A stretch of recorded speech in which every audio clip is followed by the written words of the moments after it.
Senhoras e senhores, boa noite.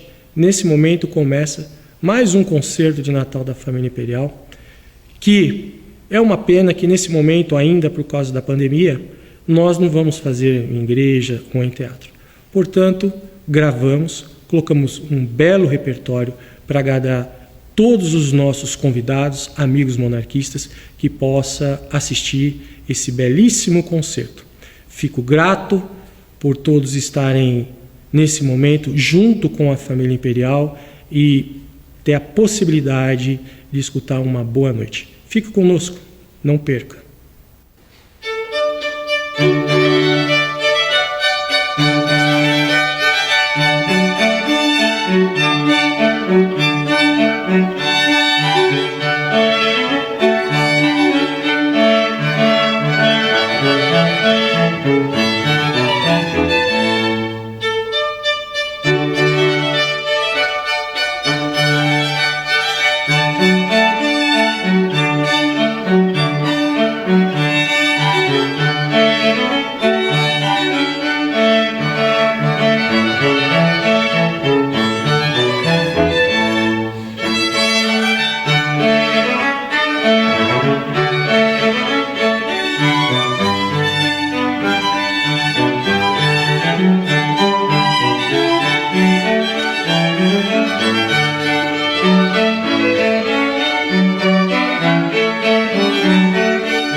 Nesse momento, vamos com a palavra com o presidente do Círculo Monárquico de São Paulo, Dr. Rubens de Brito. Alteza Imperial e Real, Dom Luís de Orleans e Bragança, chefe da Casa Imperial do Brasil. Alteza Imperial e Real, Dom Bertrand de Orleans e Bragança, Príncipe Imperial do Brasil.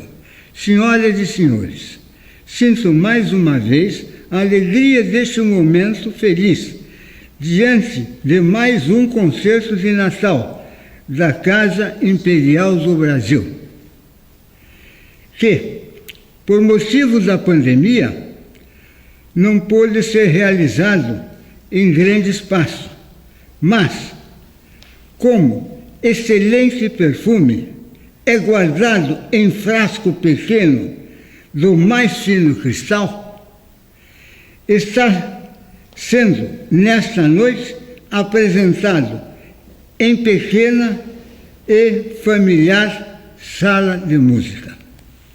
Dizia Chesterton, os homens inventam novas ideias por não atingirem as antigas. Olham para a frente por terem medo de olhar para trás. Todos os homens na história que tiveram alguma coisa pelo futuro tinham os olhos postos no passado.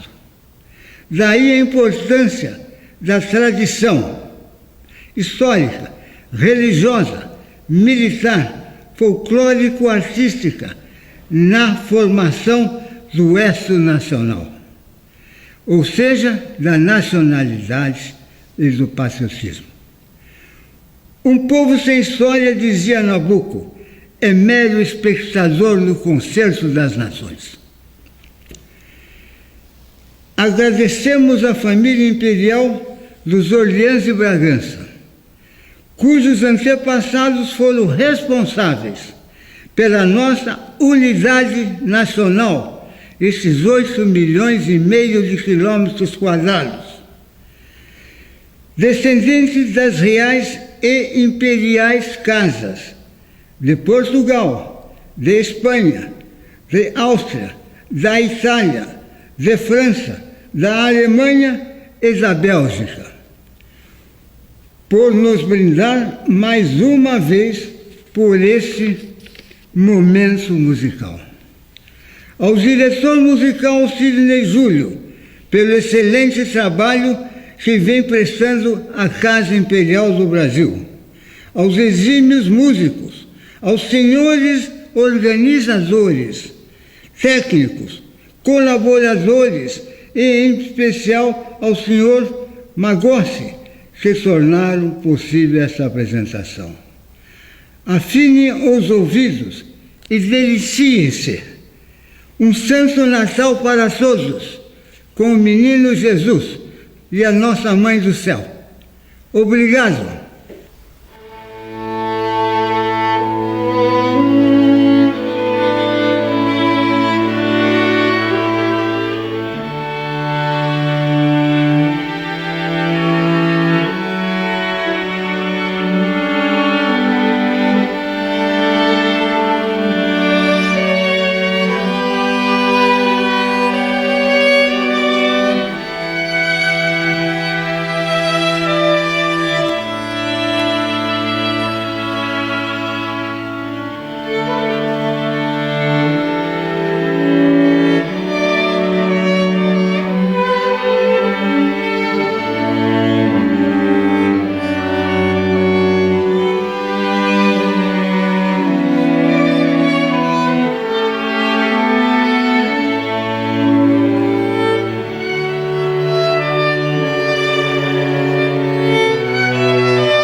Senhoras e senhores, vamos agora, nesse momento, com a palavra o presidente da Pró-Monarquia, Dr. Guilherme Beccari. Altezas imperiais e reais, senhoras e senhores, boa noite a todos. Temos a honra e a alegria de mais uma vez apresentar o concerto de Natal da família imperial do Brasil. Em especial, neste ano, a Casa Imperial comemora os 100 anos do falecimento da princesa Isabel, conhecida como a Redentora, por ter assinado em 3 de maio de 1888 a Lei Áurea, que libertou os escravos em nosso país. O povo do Rio de Janeiro comemorou o fato com imensa missa campal de ação de graças no campo de São Cristóvão. O embaixador norte-americano no Brasil declarou estupefato: no Brasil, a extinção da escravidão foi comemorada com flores, enquanto, em meu país, custou uma guerra civil com quase 1 milhão de mortes. O barão de Cotegipe, opositor da Lei Áurea, afrontou a princesa Isabel. Vossa Alteza ganhou a partida, mas perdeu o trono. Pouco tempo depois, em 15 de novembro de 1889, sem o conhecimento do povo, um golpe de Estado, uma quartelada, derrubava a monarquia no Brasil e decretava o banimento da família imperial. A princesa Isabel declarou então: 1000 tronos eu tivesse, 1000 tronos eu sacrificaria para libertar os escravos no Brasil. Em homenagem ao seu gesto, que foi inspirado nos ensinamentos da Santa Igreja Católica, o Papa Leão XIII ofereceu à Redentora dos escravos brasileiros a Rosa de Ouro, em recompensa pela corajosa atitude. A Rosa de Ouro é a condecoração concedida desde o século XI pelos soberanos pontífices a personalidades ou instituições que tenham demonstrado inequívoca lealdade à Santa Sé. A princesa Isabel foi a única brasileira homenageada com tão alta condecoração. Devota de Nossa Senhora Aparecida, ela ofereceu à imagem milagrosa da padroeira do Brasil uma riquíssima coroa de ouro cravejada de brilhantes, dizendo: eu, diante de vós, sou uma princesa da terra, e eu me curvo, pois sois a rainha do céu. E eu vos dou tão pobre presente, que seria uma coroa igual à minha, e se eu não me sentar no trono do Brasil, rogo que a senhora se sente por mim e governe perpetuamente o Brasil. A princesa Isabel partiu para o exílio, e desde então Nossa Senhora Aparecida é de jure a rainha do Brasil, como o reconhecem os brasileiros de norte a sul. Agradecendo a todos que tornaram possível esta emissão, em especial aos seus organizadores, Sr. Marcos Paulo Magossi, Sr. Carlos Teles e Sr. Gabriel Gravina, desejamos uma boa audiência a todos e um Santo Natal.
Senhoras e senhores, para o concerto de Natal poder ser feito em todos esses anos, obviamente que temos mais pessoas que colaboram para que o concerto tenha tomado a dimensão que tomou em todos esses últimos anos, que não estão aqui nesse momento.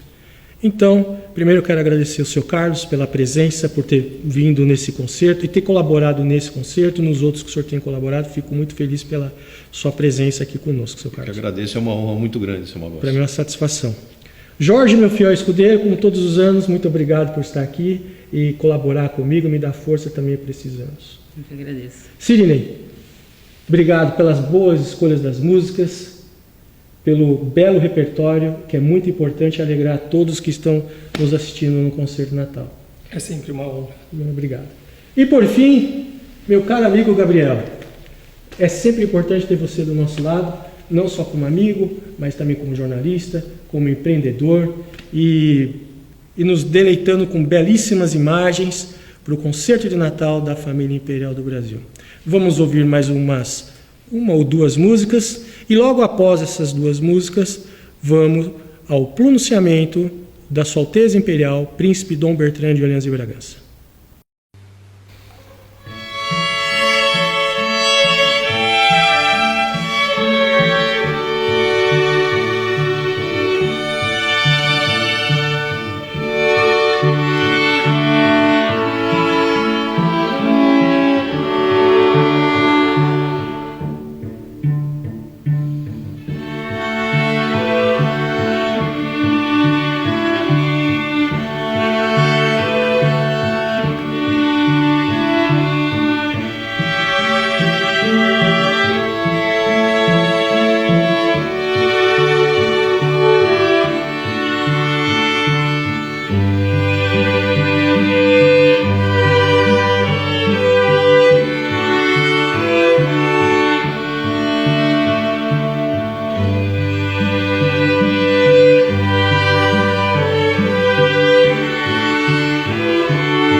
Meus caros monarquistas, meus caros brasileiros, mais uma vez, por ocasião do Santo Natal, nos encontramos. Não de uma forma presencial, como nós gostaríamos, mas por meio dos meios modernos que estão à nossa disposição para superar a atual crise. Espero que no ano que vem possamos encontrar novamente na igreja para lá festejar o nascimento do nosso Divino Redentor. O nascimento daquele que veio nos reabrir as portas do céu. Ele nasceu de uma forma humilde na gruta de Belém, da Santíssima Virgem, estavam presentes São José, seu pai adotivo. E, nesse momento, ele foi adorado pelos santos pastores, foi venerado pelos reis magos e nasceu, sobretudo, um mundo novo. Nasceu um mundo novo, que é a cristandade. Um mundo que tinha em vista fazer dessa terra uma antecâmara do céu.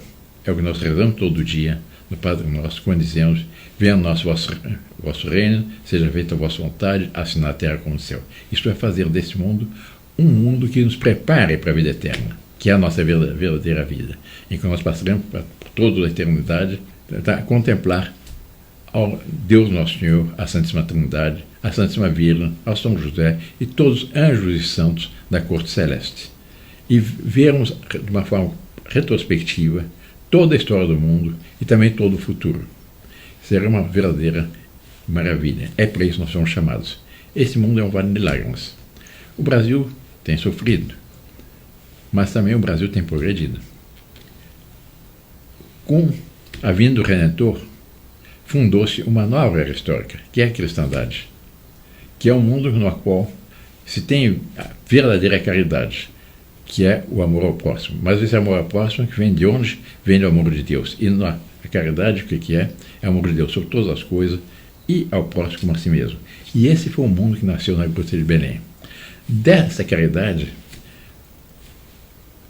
surgiu toda uma fase de liberdade. Para que tenham uma ideia, quando nasceu a nosso Senhor Jesus Cristo, nosso Divino Redentor, 2/3 da humanidade eram escravos. Foi a igreja, foi a lei de Deus que estava sendo respeitada, que libertou os homens. As mulheres eram desprezadas. Foi a igreja que as valorizou, pôs o seu devido lugar. E tal ponto que não existe nenhuma mulher no mundo, nunca houve, nem haverá, tão venerada, tão cultuada, tão admirada, a qual todos têm tantas pessoas recorrem, quanto a Santíssima Virgem, que é a nossa medianeira, junto ao seu Divino Filho, que estava naquele momento na manjedoura de Belém, mas depois está no céu para nos atender aos nossos pedidos. Dessa cristandade surgiram as várias instituições. No mundo antigo não havia hospitais, não havia leprosários, não havia asilos. Foi a igreja que criou as santas casas.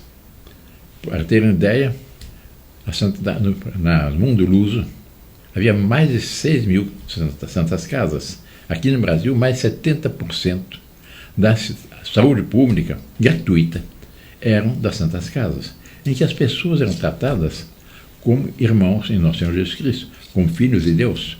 Era uma verdadeira maravilha. Na França, como se chamavam esses hospitais? Até hoje, o Hotel de Deus. E os asilos para as crianças que nasciam deformadas eram chamados La Maison du Petit Jésus, a casa do menino Jesus. Perguntava-se com a família que tinham tido a infelicidade de ter uma criança que nascida de uma forma deformada, que eles não tinham possibilidade de criar. E seu filho onde está? Está na casa do menino Jesus. Havia essas maravilhas, é um outro mundo. E é esse mundo nós que lutamos para restaurar, para que haja verdadeiramente harmonia entre os poderes espirituais e os poderes temporais, para fazer desse mundo, como eu disse, o que nós rezamos todos os dias, quando rezamos o Padre Nosso. Venha o nosso reino, seja feita a vossa vontade, assim na terra como no céu. O objetivo, vencer na vida, o que é? Está resumido pelas palavras do Nosso Senhor. Procurar o reino de Deus, sua justiça, e todo o resto será por acréscimo. Imagine, é um pensamento de Santo Agostinho, um mundo que se respeite os 10 mandamentos da lei de Deus. Só isso. Amar a Deus todas as coisas, respeitar o dia santo e guarda, não tomar o santo nome de Deus em vão, honrar pai e mãe, não matar, não pecar contra a castidade, não cobiçar a mulher do próximo, não desejar as coisas, e assim todos os 10 mandamentos. Só isso resolveram os problemas. Imagina uma cidade, uma região, uma nação que respeitasse verdadeiramente os 10 mandamentos. Peçamos a Deus Nosso Senhor, peçamos o Divino Infante no presépio, peçamos Sua Mãe Santíssima, que está ali junto ao Divino Infante no presépio, peçamos São José, protetor da Igreja, protetor da cristandade, que nos abençoe, que nos ajude, para que o mundo venha a ser, que o nosso Brasil venha a ser verdadeiramente a terra de Santa Cruz. O Brasil tem um futuro grandioso a realizar. Com a ajuda de Deus, eu tenho certeza que nós, brasileiros, vamos realizar esses planos magníficos da Divina Providência com a nossa pátria. Que Deus nos abençoe, que a Santíssima Virgem nos proteja, e a todos um santo e feliz Natal.